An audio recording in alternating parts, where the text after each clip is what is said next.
Добро вечер во емисијата 360 степени на Алсат. Владата вчера промовираше нов предлог закон за легализација на дивоградби, утврден во фотофиниш пред Зоран Заев да ја поднесе оставката како премиер, што, знаете, по автоматизам повлекува оставка и на целата влада. Новото предлог законско решение е субститут за она што собранието го изгласа во мај оваа година, со гласови и од мнозинството и од опозицијата, но на крај, по бурните реакции во јавноста, шефот на државата реши да не го потпишува.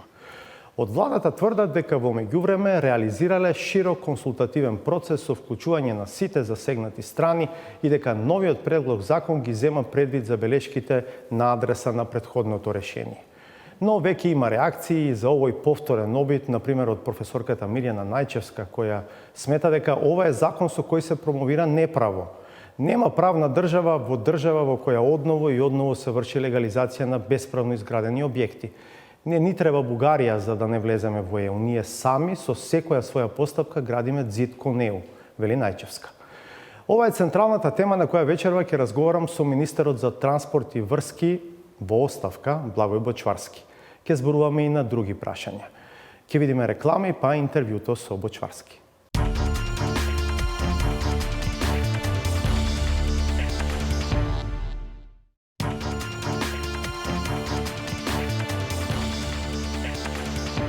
Гледате 360 степени. Околностите во кои е утврден и одредбите што ги содржи новиот предлог закон за легализација на дивоградби, централна тема на која вечерва разговарам со министерот за транспорт и врски.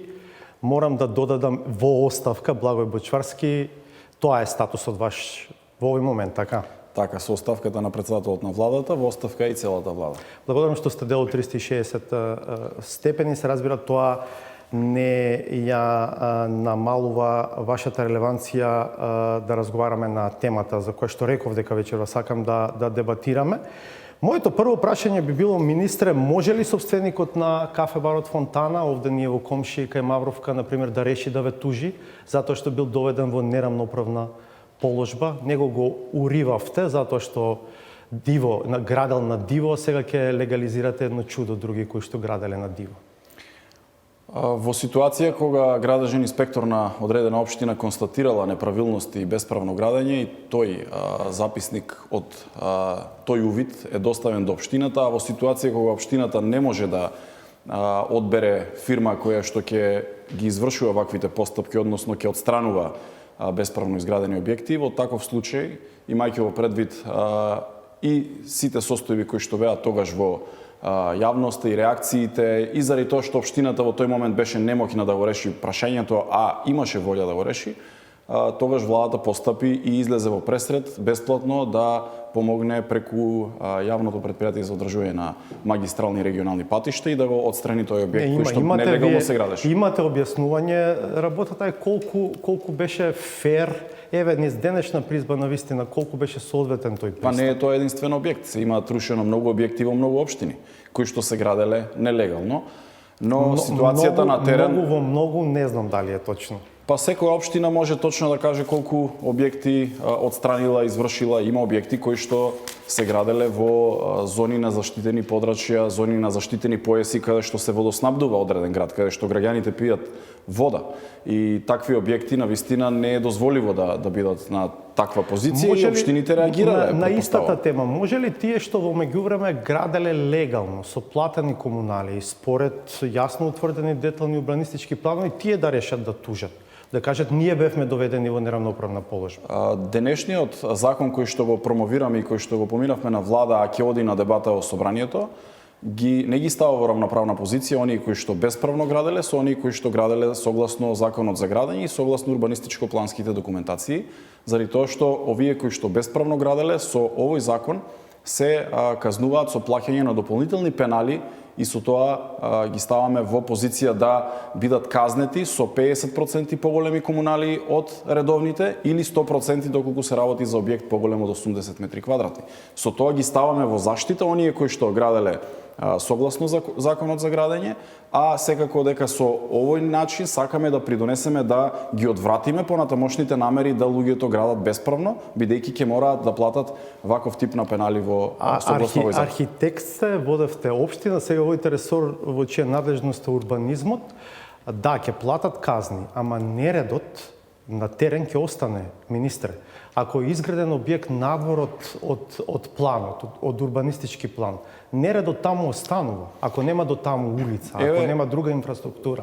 Да, и со овој закон не дозволуваме таму каде што е предвидена согласно урбанистичка документација на одреден град, општина, да согласно тој план има уцртано улица, инфраструктура, со овој закон тие нема ни да се третираат предмети и објекти. Заради тоа сметам дека направивме со сите оние чекори во овој закон, направивме голем обрач во кој што ги затегнавме точно кои објекти можат да се легализираат, да се стават во правна рамка, а кои ќе бидат изземени. Така што не значи дека некој ако градел бесправно во зона од генерален урбанистички план за индивидуално домување да изградил фабрика или некаков индустријски објект, дека тој ќе биде легализиран. Тој воопшто нема да биде предмет на легализација. Само согласно намената во генералниот урбанистички план. Уште малку контекст пред да влеземе во детали околу тоа што предвидува овој предлог. Закон патент тој се уште не е јавно достапен за јавноста.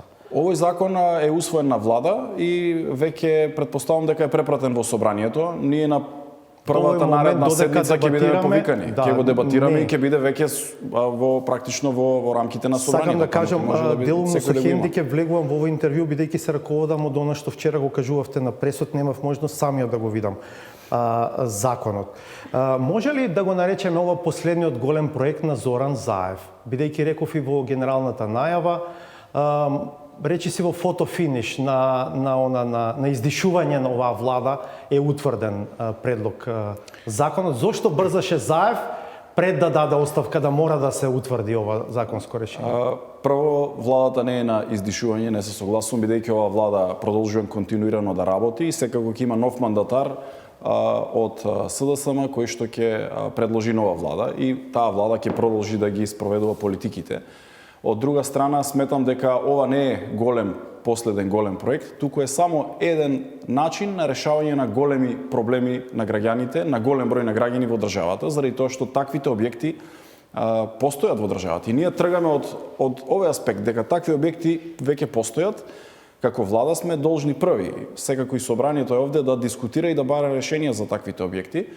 Најлесно ќе биде да не дискутираме, да кажеме, окей, нема да предлагаме решенија за вклопување на ваквите објекти, за плаќање на пенали на овие објекти, за да ги ставиме во еднаква положба со сите други, заради тоа што тие луѓе денеска ниту плаќаат данок на имот према општините, ниту пак нивните објекти се впишани во катастарот. Со ова ние ги впишуваме и ги ставаме во рамноправна позиција со останатите. Разговаравте ли во партијата за тоа колку, да речеме, претходното законско решение кое што беше донесено во парламентот, шефот на државата не го потпише по бурни реакции во јавноста, влијаеше можеби на рейтингот на СДСМ, особено во урбаните средини и на резултатот на локалните избори? Разговаравме на многу нивои. Сметаме дека ова ново, подобрено законско решение, после сите јавни дебати и дискусии, навистина направивме дополнителни ограничувања и се она кое што го слушнавме од граѓаните, граѓанските здруженија, од невладените организации, од министерствата, ресорните министерства, пред се овде мислам на животна средина и култура, од асоциациите и коморите.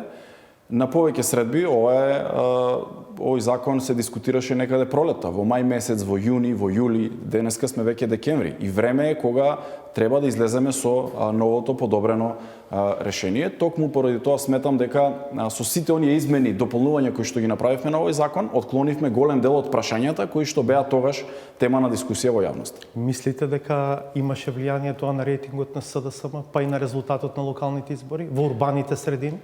Јас мислам дека реакции од страна на одредени граѓани, граѓански здруженија имаше, но имаше и многу реакции од граѓани кои што чекаат ваков закон да си го решат своето правно прашање за кровот над глава. И сега ние ако сме влада, треба да бидеме влада во која што ги слушаме граѓаните, но и ги гледаме приоритетите за да решиме одредени прашања и проблеми. Проблемот беше веројатно тоа што првиот закон одеше многу широко во опфатот и оставаше простор за дилеми дали тука некако зацкриено ствари се решаваат проблеми на некои големци, моќници негде. Претпоставам дека допрва ќе се појавуваат, не знам како да ги наречам, бабароги веројатно во следниот период, ќе излегуваат конкретни објекти кои што ќе бидат предмет на легализација. видите, секакви дискусии може да има демократско право на секој граѓанин да следи, но добро е да се запознава со информациите од институциите, од конкретниот закон,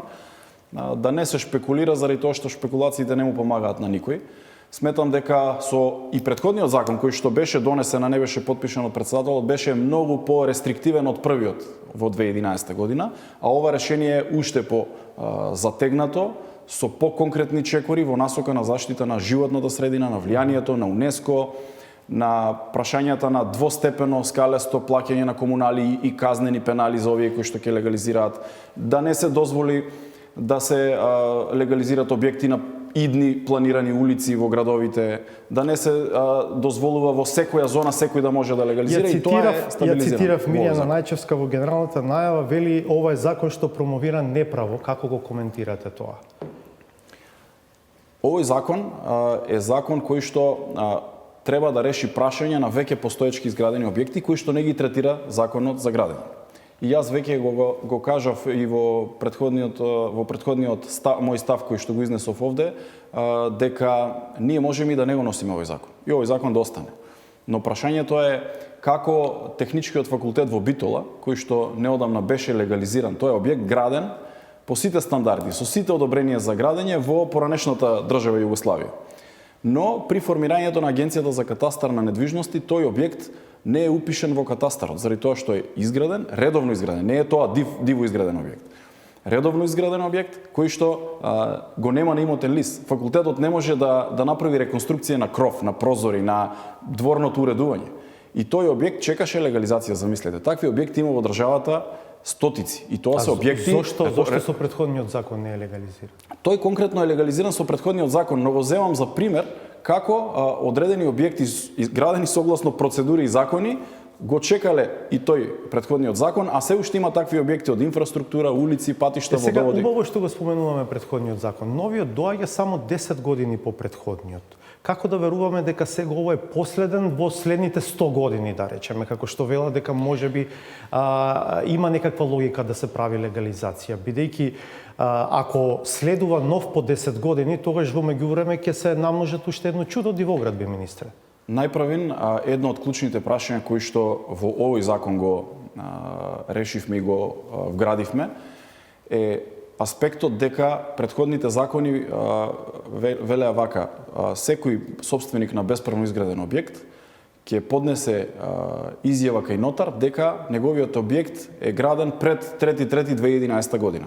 И со тоа тој гарантира дека тој објект е граден пред 3.3.2011. Ние не можеме да знаеме дали се правеа и колку злоупотреби имало по тој закон. Сега со овој закон ние таа изјава ја исфрламе, заради тоа што сметаме дека може да се злоупотребува законот и велиме секој оној кој што има сметки од комунални услуги, од одредени општини, водоводи, за плаќање сметки за вода или за струја, тогаш со таков доказ дека е изграден пред 1.1.21, само тој ќе може да биде предмет на дискусија за легализација. Ама ова не е одговор на ова што ве прашувам. Како да знаеме дека ова е одговор дека нема да може веќе никој да го злоупотребува законот. И овој закон може ќе трае во наредните 7 години како што е пропишано, но нема да може никој во 25-та година да изгради објект па да поднесе дека го изградил пред 21 и со тоа да ја злоупотребува. Но зошто да не се надева дека во 2031 ќе има нов закон за легализација на дивоградби, па тогаш ќе си го легализира? Заради тоа што со овој закон ставаме и казнени пенали. И сега сите граѓани кои што изградиле веќе ќе увидат дека ова не е поволна можност за граѓаните да градат бесправно, туку поволно е да градат согласно законот за градење, бидејќи овде ќе платат до 100% поскапо. Дали ќе беше логично ако паралелно со ова, да речеме, промовиравте некаков проект со кој што ги засилувате капацитетите на инспекцијските служби, да речеме, за да покажете, да, ма да видевме дека, да речеме, заедно со овој закон го промовирате и тоа за објектите кои што нема да бидат легализирани, остануваат надвор од сето ова, да бидеме сигурни дека од денес па натаму навистина нема да се гради бесправно. Работи владата на таков процес и едно од идеите и во новиот закон за градење е инспекцијските служби да се регионализираат, не да се централизираат целосно, да дојдат централно во Скопје, па потоа да се спуштаат на терен, туку да бидат регионални некакви инспекциски служби кои што ќе ги обслужуваат сите општини во регионите. Заради тоа што имаме региони со 10-11 општини во еден регион, еве источен плански, југоисточен или пелагониски регион, каде што во некои од тие помали општини нема ниту еден граđен инспектор. И тие бараат со меѓуопштинска соработка од поголемите општини да дојде инспекторот на терен да направи увид, записник и да донесе решение. Сега, заради тоа сакаме да направиме регионализација. И тоа е едно од прашањата со кое што сметаме дека ќе го подобриме функционирањето на најпрви на општинските инспектори, а потоа и на државниот граđен инспектор. Разбирате дилемата што ја поставам, нели? Бидејќи сепак ќе треба сега на терен да се Паралелно покаже на терен, дека, да се дека работи и со законот инспекцијски функционира. Така. Оти, што се објектите кои не ги опфаќа овој закон? Ќе треба да бидат отстранети. И ќе бидат отстранети. Општините треба да веднаш после завршувањето на овој закон, односно после опфатот кој што ќе се случи со овој закон и барањата кои што ќе бидат поднесени, постапките кои што ќе бидат водени, се она што е останато треба да биде струшено. Така стои во законот и тоа треба да се почитува и ќе мора да го почитуваат и општините и државата преку државниот граđански. Се сеќавате дека една од реакциите во мај беше поврзана и со една одредба која што на некој начин промовираше амнестија. Остана таа одредба и во овој закон? Не, таа одредба беше додадена како амандманско укажување во собранието и беше вградена преку амандман во законот. Ама помина така законот. Помина така законот, но не беше тоа на предлог на владата, беше додадено во собранието на предлог на пратениците, што е легитимно да поднесуваат амандмани. Од друга страна, денешниот закон таква одредба не вклучува и тоа значи дека законот ние го пуштаме во собраниска процедура без таквата одредба. Сега малку во детали за тоа што го предвидува законот. Од тоа што е објавено досега, предмет на легализација ќе бидат бесправно изградени објекти до 1 јануари 2021 година. Така? Како го одредивте тој датум, бидејќи во претходниот закон рокот беше прва половина на 2019, март мислам дека беше 2019. Заради тоа што овој закон сметаме дека треба да направи опфат на сите објекти градени до овој пресек кој што го дадовме, бидејќи веќе сме почеток на 22 година.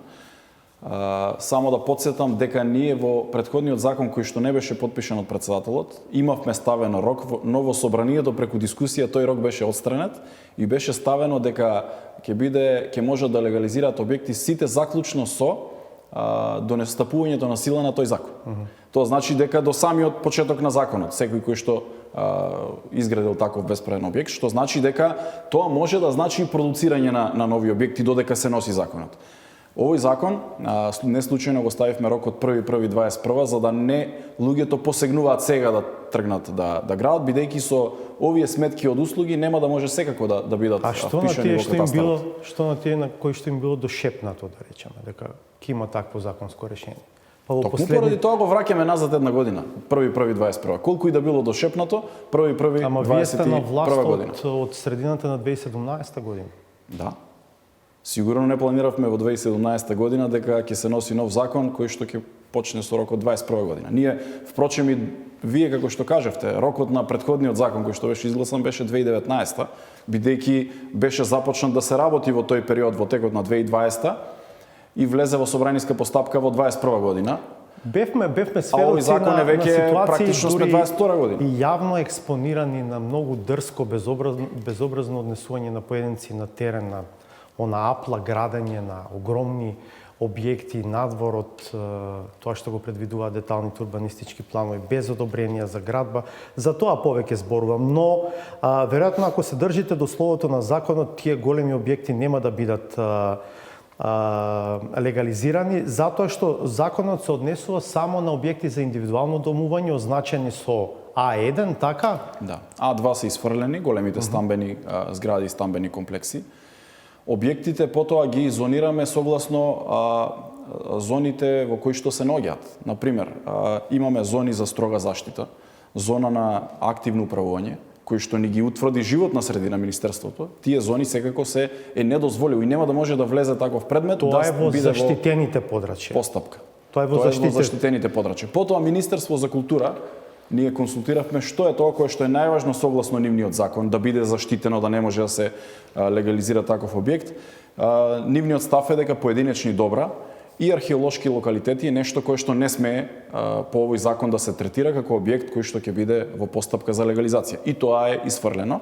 И секако, согласно УНЕСКО, старото градско јадро на Охрид го потврди како едно од главните целини на како културно наследство на државата, е исто така исфрлено од овој закон и тоа е вградено како барање на матичните институции од владата. Тие се навистина специфични работи кои што ги запазивме со овој закон и тоа што ми и останатите заштитени зони и подрачја кои што значат крајбрежни појаси, не може да се легализираат овие времени објекти кои што беа во претходниот закон како дворни објекти, базени и така. Тоа е се исфрлено. Значи, се фокусираме да им помогнеме на граѓаните. Но кога сме кај заштитените подрачја, рековте дека не може во зоната за строга заштита, не може во зоната за активно управување, но може, како велите, по исклучок во зона за одржливо користење. Во зоната за одржливо користење по претходна согласност од Министерството за животна средина. Дали ова не е проблематична одредба според вас? Ова, согласно барањата на животна средина, не е проблематично заради тоа што тоа се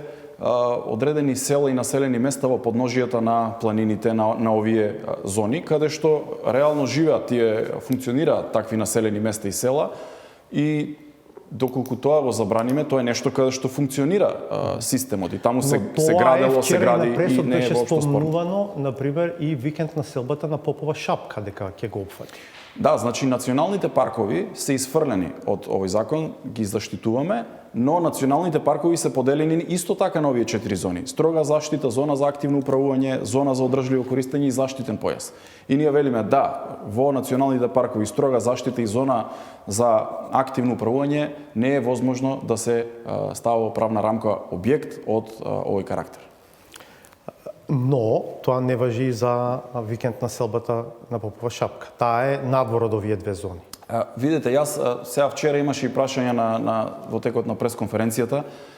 Не можеме ние сега да ги имаме точно сите зони, бидејќи тоа се точно утврдени зони со покатастарски парцели, до каде зафаќаат, дали се тие зони во зона за активно управување или одржлив развој, како и да е. А не сметате дека моравте да имате таква детална анализа пред да влезете во ние имаме предлагање? деталната анализа. Значи, секој оној кој што ќе поднесе барање за да легализира ваков објект, например во Попова шапка во зона за одржливо користење, општината ќе го препрати на согласност во Министерството за животна средина и таму ќе се утврди дали тој објект е во строга заштита или во зона за одржливо користење.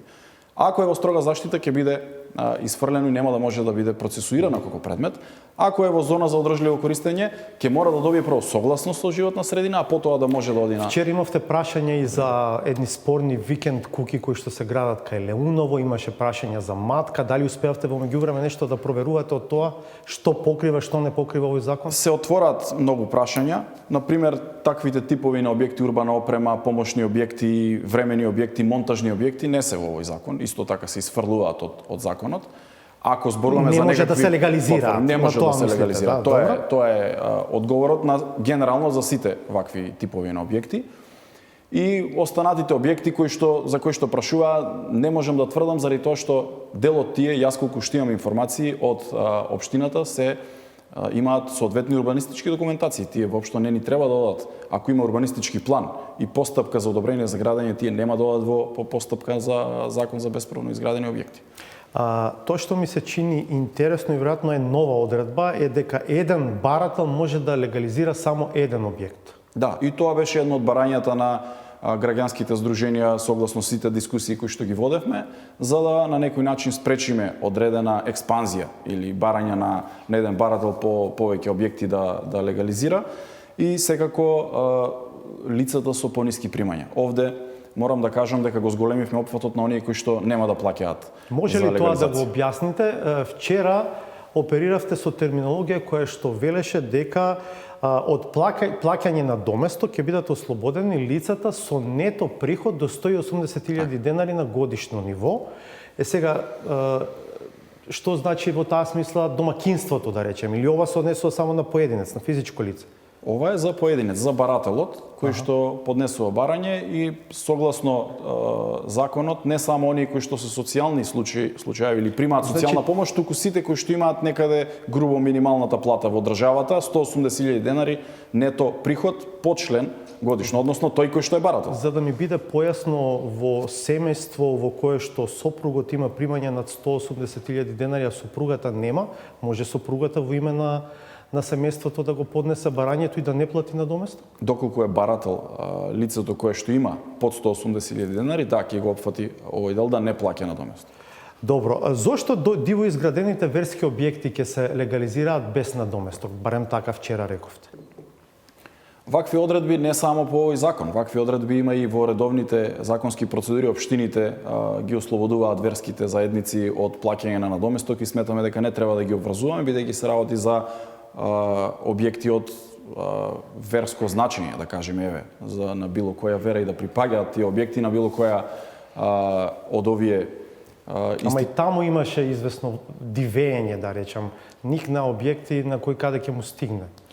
Сметам дека ова е фер према верските заедници, заради тоа што тоа е и нивно барање, но и не се кој знае колкав голем број на објекти за кои што станува збор согласно овој закон. Верските објекти во секоја општина може да се избројат на прстите на едната рака, така што тие објекти се сметаме дека не представуваат некакво големо и штетно влијание, бидејќи се сепак погодуваат одредени чувства на граѓаните по однос на тоа на која вера припаѓаат и сметаме дека треба да бидат ставени во ваква позиција. Тоа што за мене е нејасно беше наведено како можен предмет на легализација се електронски комуникацијски мрежи.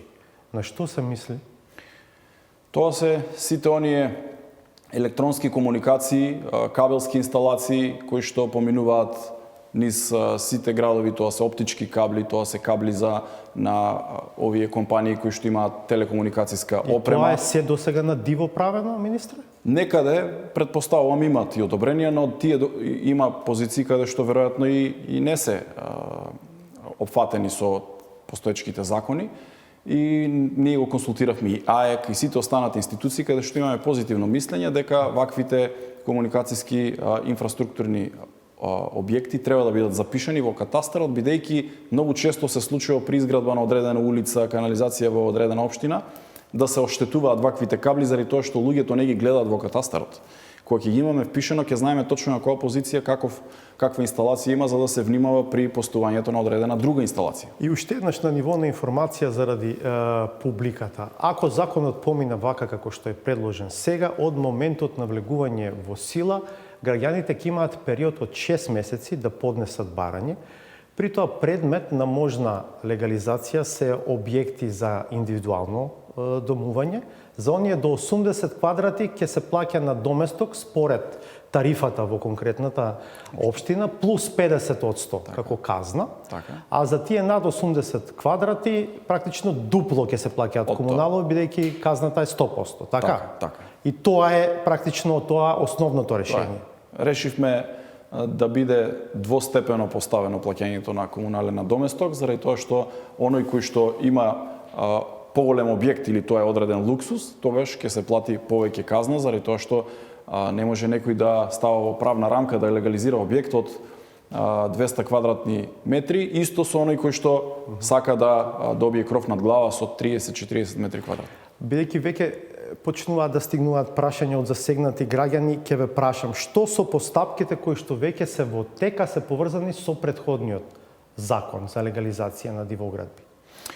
Тие постапки се во тек и тие постапки ќе продолжат оние кои што имаат постапка во матичните општини или во Министерството за транспорт и врски, ќе продолжат по стариот закон. Законски тоа да се направи, така? Да. Тие постапки се барањата се поднесени веќе од претходниот период и тој закон важи за да се завршат постапките кои што ги поднеле граѓаните во тој период кога можеле да поднесуваат барање. И ќе бидат завршени по тој закон, по тие параметри, по тие услови како што поднеле граѓаните. Значи да нема дилеми дека сега овој нов закон на некаков начин ги тангира и нив. Не, тие не ги тангира. Овој закон е за останатите кои што сега ќе поднесат барање и ќе бидат третирани по овој закон. Добро. Законот оди во редовна процедура во Во редовна собрание. постапка, помина и постапка на ЕНЕР, помина многу дискусии и сметаме дека оваа последна дискусија во собранието исто така ќе биде можеби најкорисна за да дојдеме до најдоброто решение со кое што ќе помогнеме на граѓаните. Опозицијата консултирана ви е во оваа претходна фаза или сега очекувате консултации? Сега очекуваме консултации, за претходниот закон имавме консултации. Тој кој што беше донесен беше гласан и од пратеници од власта и од пратеници од опозицијата, така што ово е уште порестриктивен, сметам дека ќе најде на позитивни коментари, критики од сите пратеници заради тоа што решаваме прашања на многу граѓани. Сега во МРОДПМН има и многу градоначалници ки има интерес ова да се донесе. Претпоставувам уште повеќе. Сакам да ве прашам и во врска со тековните и најавени проекти за изградба на главно автопати во земјава. Прво за Кичево-Охрид. Таму неколку пати се одлага рокот за финално завршување. На терен се уште до Охрид се патува навистина многу мачно по еден многу тежок пат. Што е ново на тој план? Неодамна собранието изгласа одредба со која што се продолжува рокот за изградба на автопатот. Така, тоа ве кочеше извесен период. Тоа беше едно од главните прашања или најглавното прашање со цел да продолжи тековното градење на овој автопат. Сметам дека оваа година во изминатите 6 месеци во Министерството за транспорт и врски направивме огромен напредок и огромен чекор со што институционалните прашања кои што не тангираат и нас, но и изведувачите за да овој автопат се изгради, ние ги завршуваме. Имаше, знаете, 70 нови инфраструктурни проекти на 70 позиции на овој автопат, кои што мораше најпред да бидат изработени основни проекти, па инфраструктурни проекти и потоа да продолжи градбата, заради тоа што тоа е ново зафаќање на земјиште, некаде ќе има експроприација дополнителна, некаде каде што е државно земјиште ќе се влезе веднаш со работа. И тоа по-народски кажано е за овие клучките што не беа предвидени. И за клучките и за косините кои што се обрушуваа заради лошиот проект, сега новиот проект предвидува поублажени косини кои што зафаќаат дополнително земјиште. И такви се 70 нови проекти. Ние веќе имаме одобрено 67 вакви проекти, веќе се одобрени. Остануваат уште неколку кои што ќе ги одобриме во текот на наредните денови и нашата обврска како министерство со целиот тим кој што сум крајно благодарен заради брзата реакција во текот на овие месеци ги реши овие прашања и тоа е на огромно задоволство на сите чинители во изградбата на овој автопат. Второто прашање беше законот кој што веќе е донесен за продолжување на рокот, каде што отвараме сега силен фронт за изградба на овој автопат, до изградба на овој автопат, со сите дополнителни репроектирања кои што беа и рокот, конечниот рок, после повеќе месечни разговори и преговори, го утврдуваме на 31.12.23 година. Сметаме дека во овие останати 2 години има уште многу работа, но таа работа може со добра организација да биде завршена и конечно овој автопат да биде завршен и ставен во употреба, но да биде и безбеден за граѓаните кои што поминуваат. Ако реално зборуваме, достижен ли е тој датум, бидејќи и вие имате давано изјави со најава дека автопатот досега требаше да биде готов и да се патува по него? Првично проектираниот автопат чинеше околу 400 милиони евра. Но со репроектирањата таа цена достигна 600 милиони евра. За уште многу нови активности градежни кои што треба да се изведат. И тие требаше да се испроектираат и требаше да се направат урбанистичките потфати, па потоа да се експроприира земјиштето и да влезе механизацијата да работи. Тоа значи дополнителни 200 милиони евра беа или 186 милиони евра беа изгласани во еден претходен анекс кој што се донесе во собранието. Тоа се многу дополнителни задачки кои што ги дава државата на изведувачот да ги заврши и заради тоа се пролонгира и рокот. Тоа е многу јасно, бидејќи по тој проект, првичниот, тој автопат не можеше да биде ставен во функција. Не беа само клучките проблем, беа проблем косините кои што секојдневно се обрушуваа. Ја еден параметар некна го кажав и во собранието на дискусијата која беше за овој закон. Првичниот проект предвидуваше дека со тој проект ќе се ископаат и ќе се отстранат 10 милиони метри кубни земја. Само со репроектирањето, уште 12 милиони метри кубни земја се покажа со новите проекти дека мораат да бидат отстранети за да овој автопат Ама ќе се согласите, пета година сте на власт и во ваше време се изгуби многу време. Тој пат до сега навистина потроши многу време, многу енергија. До сега граѓаните очекуваат дека навистина ќе се возат по нормален пат до Охрид. Знаете, ако лошо ги поставите темелите на еден објект, условно говорам сега, тоа многу тешко потоа се исправа кога веќе механизацијата е на терен, бидејќи за таа механизација да и даете насока нешто да работи, треба тоа да е испроектирано, да е подпишано со печат, со гаранција дека тоа така ќе функционира. 31.12.2023. Тоа е рокот кој што Дали според вас е достижен тоа ве според мене овој рок со добра организација е достижен. Пак ќе кажем, има многу работа. Ова не е некои ситни останати работи кои што треба да се завршат, па даваме рок 2 години. Првичните разговори беа дека 24-та е некој рок кој што треба, но направивме добри анализи со надзорниот орган, после многу разговори и преговори, динамичкиот план е така направен дека е ова возможно и очекувам од сега натаму веќе градежната оператива да засука ракавите и повеќе оправдувања за овој автопат нема да има. Бехте ли ЕНК во овој разговор ќе ги оставам настрана дилемите поврзани со отсуството на конкуренција, начинот на кој што влегува практично Бехте ли ЕНК кај нас. Најавено е проектирање и изградба на неколку автопатски делници. Во меѓувреме владата почна да ги прави подготовките откако по меморандумот беше изгласан и закон во собранието. Формиран е комитет за преговори на едно политичко ниво и група која што на експертско ниво исто така треба да води преговори. Дали се почнати преговорите со Бехте ли ЕНК? Преговорите не се започнати. Формиран е само комитетот за преговори, тоа е политичкото тело, кое што ќе го предводи првиот вице-премиер Артан Груби и таму учествуваат. Зошто Артан Груби, а не министерот за транспорт?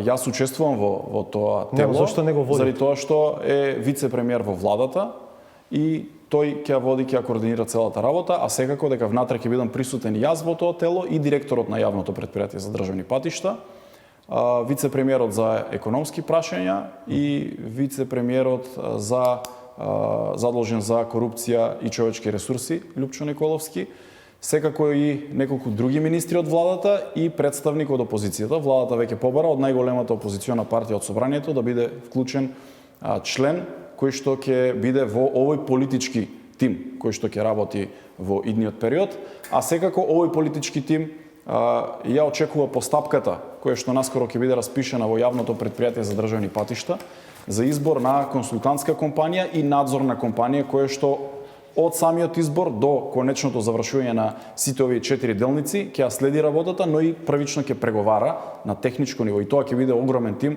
од преку 100 луѓе кои што ќе работат, ќе преговараат, а потоа и ќе следат работата, ќе бидат надзорен орган на изведбата на сите овие автопати. Какви се роковите во таа смисла? Кога, да речеме, на терен може да се видат првите активности според вас?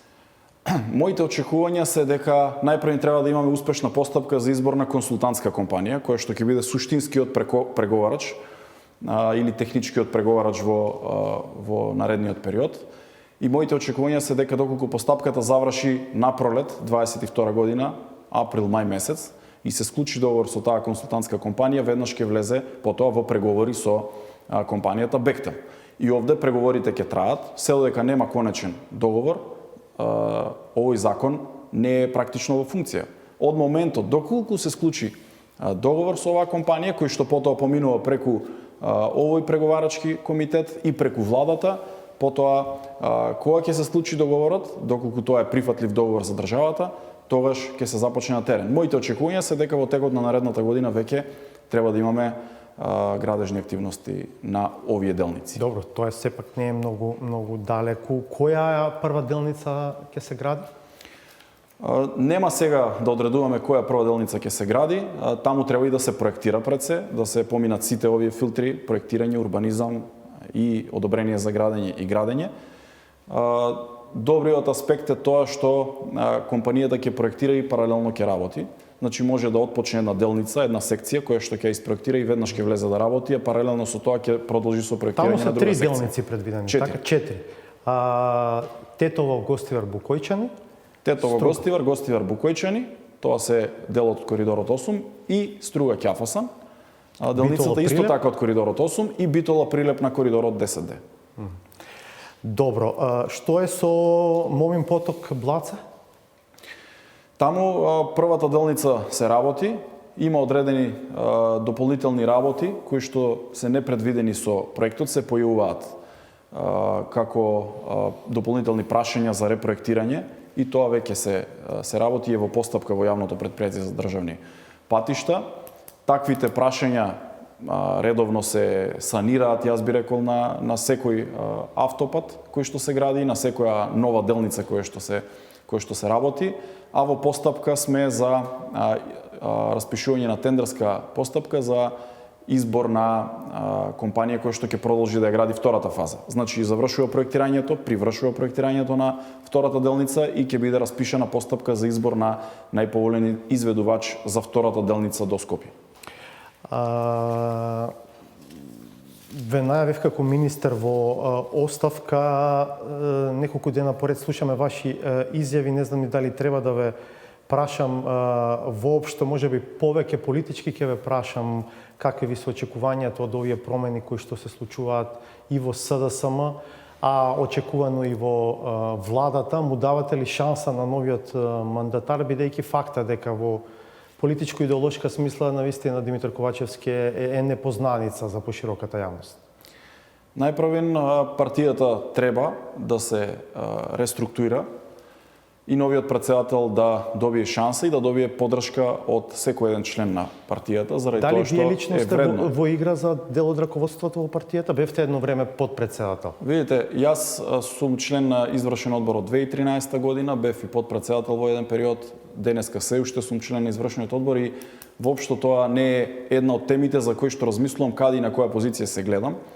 Најважно за мене е дека новиот председател има мојата поддршка, без разлика каде смета дека ќе му бидам потребен да помогнам на СДСМ и на тимот кој што ќе го предводи, така што јас сум целосно растеретен од тој аспект и неколку дена еве има и прашање и во јавноста, сметам дека не ја подобруваме, туку ја отежнуваме постапката со ваквите нагодување во јавноста кој каде би бил, но тоа е нормално во ваква ситуација.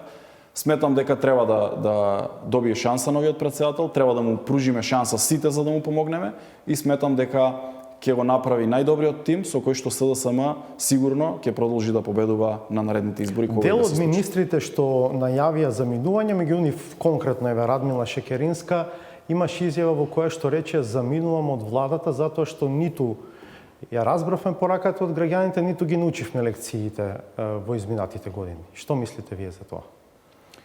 Па веќе кажав, сметам дека е потребно да му се даде простор и шанса на новиот председател и сметам дека со една освежена, нова екипа, со нова енергија, дека СДСМ ќе го трасира патот во идните победи кои што следуваат во идниот период. Кога и да се случат изборите, сметам дека е дојдено време да оваа влада одработи без изборни циклуси и процеси до 24 година, за да покажеме резултати, бидејќи секој изборен процес е застој во многу постапки и тоа е огромен проблем за развојот на економијата и на државата.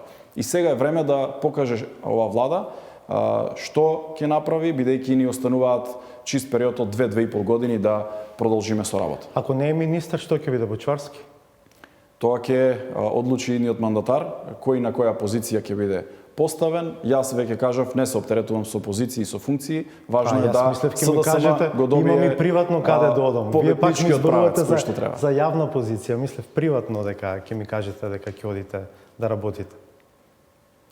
Секако го кажав одговорот. Идниот мандатар има право да одбере свој тим. Јас до тогаш ја обавувам функцијата министер, бидејќи министрите или владата во оставка ја обавуваат функцијата до изборот на нова влада. И секако дека сме овде да го завршиме својот мандат, а секако новиот мандатар има свое право да одлучи кој ќе биде во новиот тим и во владата и во партијата и да продолжи на победничките патеки Социјалдемократскиот сојуз на Македонија. Благодарам за овој разговор. Благодарам на поканата. Останете на Алсат, по уште една пауза е саботажата.